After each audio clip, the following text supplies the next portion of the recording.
네, 오늘 말씀 제목은 재앙이 사랑입니다. 재앙이 사랑입니다라는 제목으로 말씀을 이렇게 나눌 텐데요. 이렇게 제목을 잡은 것은요. 11절에 내가 재앙을 그들에게 내리리니 또 17절에 그에게 재앙을 선언하셨느니라. 예, 이렇게 재앙만 보면요. 이게 미워해서 재앙을 주신 것 같잖아요. 그런데 15절에 나의 사랑하는 자, 이 나의 사랑하는 자가요, 어디서 들어보지 않았습니까? 그 여디디아거든요. 이 여디디아가 솔로몬 그 이름을 하나님이 주실 때 여디디아라고 하시거든요. 그 뜻이 사랑하는 자인데, 남유다 백성들이 사랑하는 자였기 때문에 하나님이 이렇게 재앙을 통해서 그들이 사랑하는 자들이 돌아오기를 원하셨다라는 거겠죠. 우리에게도 재앙과 같이 여겨지는 일들이 있을 수 있어요. 그런데 그 뒤에 숨겨진 하나님의 사랑을 읽을 수 있어야 된다라는 것이겠죠. 그렇기 때문에 이 재앙과 같은 사건 가운데 하나님께로 돌이키는 은혜가 우리들 가운데 있어야 된다라는 것입니다. 첫 번째로요, 재앙은 하나님께 대한 반역으로 인하여 발생합니다. 9절 10절인데요. 여호와께서 또 내게 이르시되 유다인과 예루살렘 주민 중에 반역이 있도다. 그들이 내 말 듣기를 거절함 자기들의 선조의 죄악으로 돌아가서 다른 신들을 따라 섬겼은즉 이스라엘 집과 유다 집이 내가 그들의 조상들과 맺은 언약을 깨뜨렸도다. 9절에 보니까요, 하나님께서 남유다 백성들의 상태를 진단하세요. 한마디로 반역이다 라고 말씀해 주고 있겠죠. 남유다 백성들이 어떤 상태였기 때문에 지금 반역이 있다고 하나님이 9절 말씀에 말씀하실까요? 이 배경이 어떻게 되냐면 남유다 요시야 왕이 종교개혁을 했습니다. 그 종교개혁을 한 모습을 보면 신명기 그 율법책이 발견되어서 그것을 기준으로 종교개혁을 했기에 정말 우상들을 없애고 마치 종교개혁이 이루어졌을 때는 뭔가 되고 있다라는 생각이 들었을 수 있어요. 그렇지만 요시야 왕이 죽고 난 후에 종교개혁 이전 시대로 돌아가 하나님을 버리고 이방신을 따라간 것, 그게 바로 반역이 있도다에 담겨져 있는 의미예요. 마틴 루터도요, 1517년 10월 30일에 95개조 반박문을 게시했고, 종교개혁이 이루어져서 지금 우리가 개신교가 탄생한 게 아니겠습니까? 우리도 점검해 봐야 되는 게 있어요. 요시야 종교개혁의 그 정신처럼 우리 또한 마틴 루터가 일으킨 그 종교개혁의 정신이 유효한가입니다. 리처드 헬버튼 목사님이 이런 말씀을 하셨어요. 제가 가지고 와봤는데, 교회는 그리스로 이동해 철학이 되었고 로마로 옮겨가서는 제도가 되었다. 그 다음에 유럽으로 가서는 문화가 되었다. 마침내 미국으로 왔을 때 교회는 기업이 되었다. 근데 여기에요, 그 김재환 감독님이 하나를 추가했어요. 교회는 한국으로 와서 대기업이 되었다라고 이런 말을 추가했더라고요. 여러분, 하나님께 대하여 반역을 하고 있는 게 무엇이겠습니까? 그것은 우리가 종교개혁의 정신을 따르지 않는 10절 말씀에서 말씀해주고 있듯이 하나님 말씀을 듣기를 거절하는 것입니다. 우리가 알아야 하는 것은요, 하나님 말씀을 듣기를 거절하고 있다는 것은 내가 다른 것을 사랑하는 것이 있다는 의미거든요.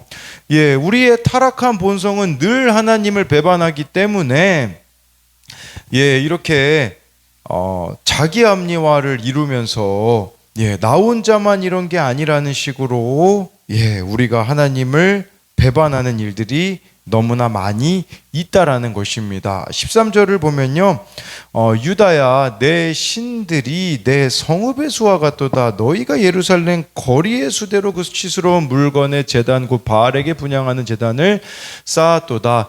이 신들이 성읍의 수와 같다라는 것은 예레미야 2장에도 이미 나온 말씀이거든요. 근데 여기 하나가 추가돼요. 너희가 예루살렘 거리 수대로, 이게 우상의 수가요, 예루살렘 거리의 수만큼 많다고 말씀해 주고 있어요. 우리는 이렇게 생각할지 몰라요. 눈에 보이는 우상 숭배는 하지 않는다. 그런데요, 여러분, 우리도 한번 돌아봐야 돼요. 우리들의 마음이 향하고 있는 것들을 돌아보십시오. 여러분의 시간과 물질과 발걸음이 향하는 것을 보십시오. 그것이 우리들에게는 바알일 수 있습니다. 취미 부자라는 말이 있거든요. 여러분, 진짜 우리나라 다양한 취미를 즐기는 사람들이 너무 많아요. 우리나라가 어느 정도 잘 먹고 잘 살다 보니까 취미 생활을 여러 가지 하면서 사는 사람을 취미 부자라고 하거든요. 취미 생활을 위해서는요, 시간 쓰는 거, 물질 쓰는 거 전혀 아까워하지 않습니다. 여러분, 그 자전거 타는 사람들만 봐도요, 제가 그 영상을 봤어요. 그냥 한강 이렇게 자전거 타는 사람 아무나 붙잡고 인터뷰하거든요. 자전거 가격을 물어보면요, 기본이 1,000만 원 이상입니다. 그래서 어떤 사람은 1,000만 원짜리, 어떤 사람은 1,700만 원짜리, 취미 생활을 위해서 쓰는 것은, 시간과 물질 쓰는 것은 아까워하지 않아요. 근데 점점 하나님께 대하여서는 시간과 물질과 삶을 쓰는 것에 대해서는 아까워한다라는 것이겠죠. 그렇게 우리들이 다른 것, 우상으로 가득한 삶을 살게 되면 그 결과가 무엇입니까? 13절에요. 이 바알, 우상을 뭐라고 하나님이 진단하시냐? 수치스러운 물건이라고 말씀하셨어요. 이걸 아셔야 돼요. 여러분, 우상 숭배의 끝은 수치밖에 남는 게 없다라는 것이에요. 우상 숭배의 결론은요, 부끄러움과 수치밖에 남는 것이 없다는 것을 알아야 한다라는 것을 말씀해 주고 있겠죠. 하나님이 허락한 도구들을 삶의 목적으로 섬기며 노예처럼 사는 게 바로 수치라고 할 수가 있는 것이겠죠. 제가 어제 어느 목사님 설교를 들었는데요, 그런 얘기를 들었어요. 이분이 장남이세요. 장남인데요, 부모로부터 물려받을 유산이 많이 있었거든요. 안 받겠다고 하셨대요. 안 받는 대신에 우리 가족에서 더 이상 이제 우리 가문에서 제사 지내는 거 없애자. 남은 형제들이 동의했다고요. 하나님을 믿는 분들이 아니었는데 제사 받는 것을 거절하니까 돈이라는 것이 어떻게 보면은 우상일 수 있잖아요. 근데 그걸 거절했다라는 거겠죠. 어느 분은요, 호주에서 이제 여자분이신데요, 잘 먹고 잘 살 365일 골프만 쳐도 될 정도로 물질적으로 풍요로우신 분이래요. 그런데요, 우리나라로 돌아오셨대요. 왜 돌아왔냐면 그대로 살다가는 지옥 갈 것 같아가지고요. 지금 이분이 어떻게 사시냐? 그 노인분들 돕는 일, 그 보조하는 일 있잖아요. 그거 하시면서 살고 계신다라고 하더라고요. 왜 그렇겠습니까? 돈이라는 것을요, 목적으로 삼지 않기 때문이라는 거죠. 우리도 다 우상이 있어요. 근데 여러분, 그게 목적이 되면요, 노예가 되어서 수치밖에 남는 게 없다라는 것이에요. 말씀을 외면한 채 욕심으로 달리면요, 우리는 수치를 당하고 만다는 사실을 잊어서는 안 되는 것이겠죠. 그래서 이것에 대한 적용 질문은, 내가 그럴듯한 변명으로 합리화하며 여전히 듣기를 거절하는 말씀은 무엇입니까? 언약을 깨뜨리는 반역에 동참하고 있지는 않습니까? 우리가 이렇게 합리화하면서 거절하고 있는 말씀은 무엇이 있는가를 볼 수가 있고요. 또 한 가지는요, 나는 하나님 대신 누구 혹은 무엇에게 제단을 쌓습니까? 그것을 통하여서 무엇을 얻고자 합니까? 여러분들 안에 있는 그 바알, 우상 숭배가 내 안에 있지 않는가? 이제 이것을 물어보는 것이에요. 두 번째는요, 진짜 재앙이 뭐냐? 진짜 재앙은요, 하나님과의 교제 단절입니다. 14절에 보면요, 그러므로 너는 이 백성을 위하여 기도하지 말라. 그들을 위하여 부르짖거나 구하지 말라. 그들이 그 고난으로 말미암아 내게 부르짖을 때에 내가 그들에게서 듣지 아니하리라. 여러분, 진짜 재앙이 뭘까요? 진짜 재앙은 하나님과의 교제 단절이, 하나님이 기도를 안 들으시겠대요. 말씀을 따라 살지 않고 우상 숭배를 일삼게 되면요, 기도가 막히게 되는 거예요. 근데 여러분, 이걸 진짜 내가 재앙으로 여기고 있는가? 이걸 보셔야 돼요. 세상에서 누리던 어떤 것들이 없어지는 것을 우리는 재앙으로 여기지, 하나님과의 교제가 단절되는 것을 내가 진짜 재앙으로 여기고 아파하고 있는가에 대한 점검이 이루어져야 된다라는 것이겠죠. 이처럼 우상 숭배는 하나님과의 관계를 단절시키는 결과를 가져온다라는 거죠. 심지어 예레미야에게 기도하지 말라고 하셨잖아요. 하나님이요. 예레미야가 중재자잖아요. 중보자잖아요. 그 역할이 정지되는 사태까지 발생한 거죠. 이것이 문제가 되는 게 무엇이냐? 하나님과 대화할 수 있는 통로를 막아버린 꼴이 되었기 때문이라는 거예요. 우리 또한 생각해 봐야 되는 게 있어요. 하나님과 그 교제할 수 있는 통로들이 있거든요, 여러분. 근데 내 스스로 그것을 막고 있지는 않는가라는 거겠죠. 솔직히 지금 나라가 악하고 시대가 악하다고 하는데요. 지금처럼 하나님하고 교제하기에 좋은 시절은 없어요. 지금처럼 여러분 문명이 발달해서요. 우리 이만큼 주석서가 나오기도 하고 얼마나 좋은 목사님들을 유튜브를 통해서 우리가 설교를 들을 수 있습니까?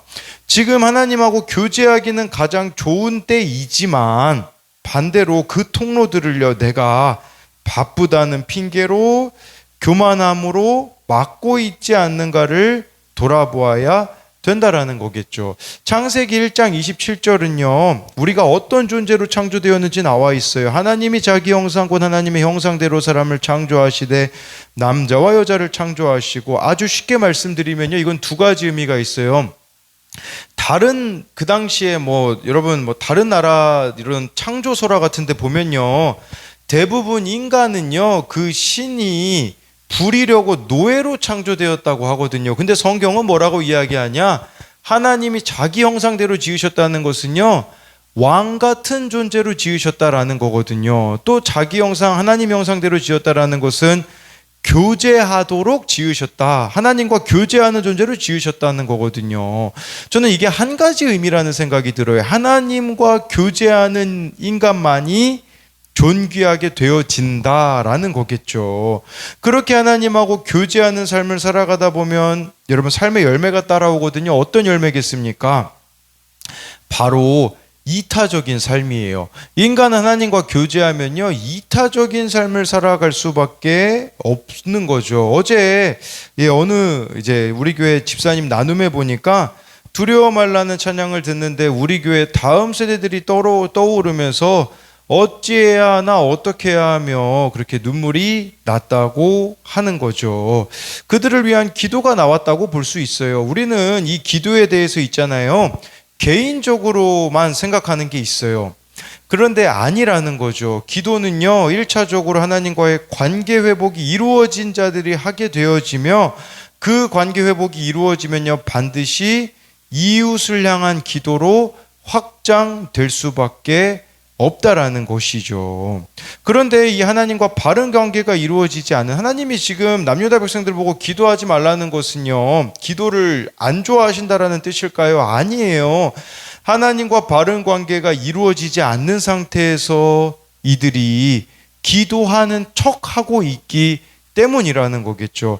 기도하는 척한다라는 게 무슨 말이겠습니까? 이들의 기도의 내용을 들어보면요, 때를 쓰는 기도이며 야망을 이루려는 기도일 수밖에 없기에 하나님이 들으실 수가 없는 것이겠죠. 15절에 보면요, 나의 사랑하는 자가 많은 악한 음모를 꾸미더니 나의 집에서 무엇을 하려느냐? 거룩한 제물 고기로 내 재난을 피할 수 있겠느냐? 그때에 내가 기뻐하겠느냐? 이들이 가지고 있는 착각이 뭐냐면, 많은이라는 착각에 빠져 있어요. 나는 많이 성전에 자주 가면 하나님이 기뻐하실 거야. 또 이들이요, 많은 재물, 큰 재물을 드리면 하나님이 기뻐하실 거라고 생각을 하고 있는 거겠죠. 여러분, 쇼윈도 부부라는 말이 있거든요. 국어사전 중에 찾아보니까요, 쇼윈도 부부는요, 실제로는 사이가 좋지 않지만 남의 눈을 의식하여 사이가 좋은 것처럼 이미지 관리하는 부부가 쇼윈도 부부인데, 하나님과 우리가 지금 맺고 있는 관계가 쇼윈도가 아닌가를 보자라는 거겠죠. 그래서 제가 어느 책에 보니까요, 이 구절을요, 이렇게 표현했더라고요. 신앙의 빈도가 신앙의 정도를 채우지 못한다. 이렇게 표현했더라고요. 신앙의 빈도가 신앙의 정도를 채우지 못한다라는 것은요, 정말 필요한 것은 신앙의 정도인데 보여지는 걸 가지고 이들이 지금 신앙을 채우려고 하는 거예요. 나는 자주 교회 가면 되지. 물론 자주 나오긴 해야 되죠. 그런데 신앙의 정도 없이 그냥 많이 교회 가는 것으로 하나님이 기뻐하실 거야, 많이 헌금하는 것으로 하나님이 기뻐하실 거야 라고 한다는 거, 그것을 말하는 것이겠죠. 16절 17절에요. 여호와께서는 그의 이름을 일컬어 좋은 열매를 맺는 아름다운 푸른 나무라 하였었으나 큰 소동 중에 그 위에 불을 피웠고 그 가지는 꺾였도다. 바알에게 분향함으로 나의 노여움을 일으킨 이스라엘 집과 유다의 집에 악으로 말미암아 그를 심은 만군의 여호와께서 그에게 재앙을 선언하셨느니라.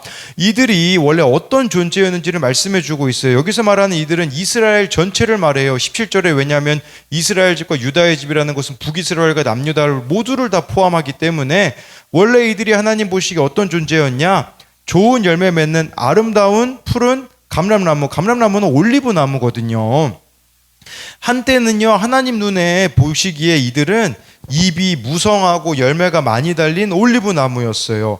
올리브나무는요, 고대 사회에서는 생명력과 풍요로움과 실용성을 상징하는 나무였다고 해요. 한때는 그렇게 생기로 왕성했던 나무가 지금은 어떻게 되었습니까? 말라 빠지고 비틀어져 가지고요, 가지가 부러지며 불에 탈 만한 땔감으로 변해 있었다라는 거죠. 16절에 불을 피웠고 그 가지는 꺾였다는 게 땔감이 되어버렸다라는 뜻이거든요. 왜 그렇겠습니까? 생수의 근원 되신 하나님을 버렸기 때문이라는 거죠. 17절 말씀처럼 하나님을 버리고 바알에게 분향하고 있기 때문에 하나님이 그들에게 주실 것은 하나밖에 없어요. 그게 뭐냐? 재앙밖에 없다라는 것이에요. 우리가 기억해야 되는 게 있어요. 그건 뭐냐면요, 예배와 예물이 사람을 정화시키는 게 아니에요. 반대로 사람이 예배와 예물을 거룩하게 하는 것이죠. 하나님 보시기에 정도를 걸어야 하나님을 제대로 만날 수 있는데, 창세기 4장 4, 5절이 이걸 우리들에게 말씀해 주잖아요. 아벨은 자기도 양의 첫 새끼와 그 기름으로 드렸더니 여호와께서 아벨과 그의 제물은 받으셨으나 가인과 그의 제물은 받지 아니하신지라. 가인이 몹시 분하여 안색이 변하니. 여러분, 제물 앞에 사람이 있어요. 예배 앞에 사람이 있어요. 이걸 기억하셔야 돼요. 이건 무슨 말이냐면, 저와 여러분들이 어떤 삶을 사느냐가 하나님이 그 제물과 예배를 받으실 수 있는 조건이라는 것이에요. 그런데 우리는 삶은 딱 빼버리고요, 제물과 예배만 앞세우고 있는 거죠. 어제 어느 목사님이 제가 들은 설교에 그런 이야기를 하시더라고요. 예배가 끝났는데 그 카라멜 통과 같은 게 있어가지고 가서 봤는데 뭐니까 보니까요, 담배가 이렇게 떨어져 있는 거예요. 그러니까 예배 드리러 오기 전에 담배 피고서는 딱 예배 나가다가 그 담배 값을 실수로 떨어뜨린 거죠. 근데 그 목사님이 뭐라고 이야기하신 줄 아세요? 이렇게 이야기했어요. 차라리 성 전에서 담배를 피시죠. 이렇게 이야기를 하시더라고요. 왜냐하면 사실 뭐 밖에서 피나 안에서 피나 하나님은 어디에든 다 계시기 때문에 차이가 없는 거잖아요. 근데 우리의 문제는 뭐냐면 하나님을 그냥 성전에 가두는 거죠. 하나님, 이 성전 밖에서의 나의 삶은 하나님 뭐 보시지 않을 거야, 이런 식의 태도를 취하고 있지 않느냐라는 거죠. 근데 창세기에서 말씀해 주고 있는 게 뭡니까? 삶이 먼저라는 거예요.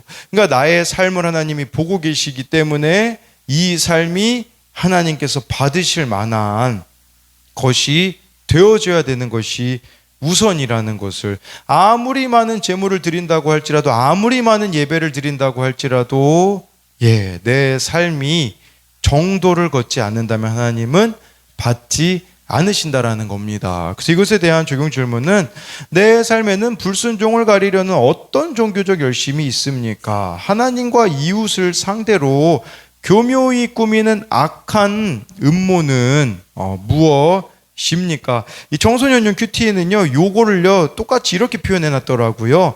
교회에서 성실히 예배드리며 봉사하는 모습 뒤에 가려진 나의 죄는 무엇입니까? 이렇게 했더라고요. 또 한 가지는, 예배와 예물을 앞세우면 하나님이 받아주실 거라고 착각하지는 않습니까? 그 전에 나의 삶을 하나님 앞에서 하나님 앞에서 고치고 있습니까? 예, 기도하겠습니다. 살아계신 하나님, 오늘 말씀에 유다인과 예루살렘 중에 반역이 있다고 말씀해 주고 있습니다. 그 반역이 무엇이겠습니까? 종교개혁 이전으로 돌아가는 것인데 지금 한국교회의 모습이 딱 종교개혁 이전의 모습으로 돌아가고 있는 남유다 백성들의 모습과 너무나도 동일합니다. 정말 말씀대로 살자고 일으킨 종교개혁이 지금 많은 신앙인들이 말씀을 멀리하면서 말씀을 읽지 않으면서 하나님을 잘 섬기고 있다고 착각하고 있는데, 그것이 아니라 정말 날마다 말씀으로 나를 비추며 회개하며 하나님이 받으실 만한 삶이 되어질 수 있도록 도와주옵소서. 우리에게 너무나 많은 바알들이 있습니다. 하나님보다 더 사랑하고 있는 수많은 그 바알들, 나의 시간과 물질을 쓰는데, 바알들에게 쓰는 데는 아깝지 않는데 하나님께 드리기엔 아까워하고 있는 모습들이 있다면, 정말 내 안에 있는 그 바알들을 버리는 적용들을 할 수 있도록 은혜를 베풀어 주옵소서.